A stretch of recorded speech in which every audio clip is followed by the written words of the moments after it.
high. We have about 80,000 people in our pool that are active applicants right now. Wow. They're going to need to go through a lot of things to get to Israel as people travel in the pandemic, but I'm sure there's going to be a lot of people coming in. And after a year of not having anyone here, we usually have nearly 50,000 people every year, so it's gonna be a big hype. Right now, I'm looking at the photos. We've been running some photos of Birthright, and everybody is hugging. And look at they're in crowds, and that's the part of the Birthright experience. It's closeness, and I guess there's going to have to be some big adjustments made here. Yeah, we're all about adjustments. I think that this year I've learned this a lot of flexibility. But we used to have mega events with 4,000, 5,000 young Jews screaming. The Birthright mega event it's almost like it's part of your brand. Yeah, for me, it's hard to imagine right now, but I'm sure that one day we'll get there. At this point, we're very careful of what we're doing. We cut the groups to 20 on our own, and we're going to keep it small. We're going to have vaccinated people, recovered people. They're going to go through tests in order to come into Israel.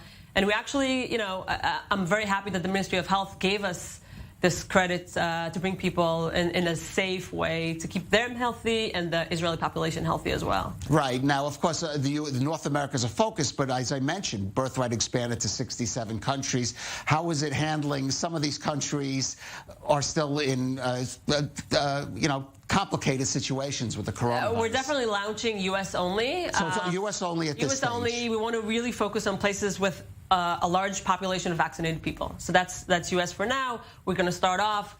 We have all the documentations. We know how to do it. And then we're going to expand. I have a group waiting of doctors from France and Germany who want to come in. We have a lot of other countries waiting. But we're going to do it slowly but surely to make sure that everything is going right.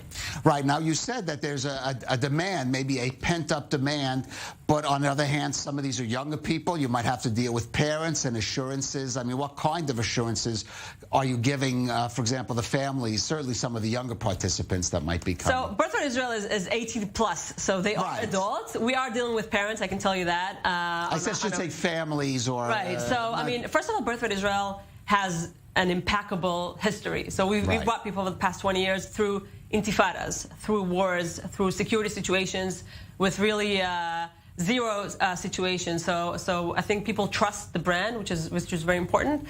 Other than that, we're going to take the majority of the flights are going to be direct flights.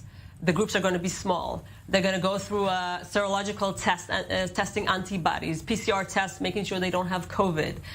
We're going to go work by the standards of the Ministry of Health. We work very closely with them on a daily basis, and we're ready to make any adjustments needed at any time. So I feel confident. Right. One byproduct of Birthright, I think, is that many of these young people end up coming to Israel. Now they're coming to a country that's really been another achievement to highlight to these Birthright visitors is the way it's dealt with the pandemic. Is that going to be incorporated in any way? Of course. Well, I mean, we're proud of Israel. We're big Zionists, and we want to make sure that every aspect of the success of Israel, and I think this is a real success. The fact that Israel is now open, the majority of the population is vaccinated. I think it's one of the best countries to open tourism altogether, and I think that we're very happy to be the first ones. Birthright Israel has contributed $1.8 billion to the Israeli economy. So I think bringing small groups that we know where they are at any time and can really, really control this is just the best way to open the tourism in Israel. I have to say, Israelis can be a little cynical.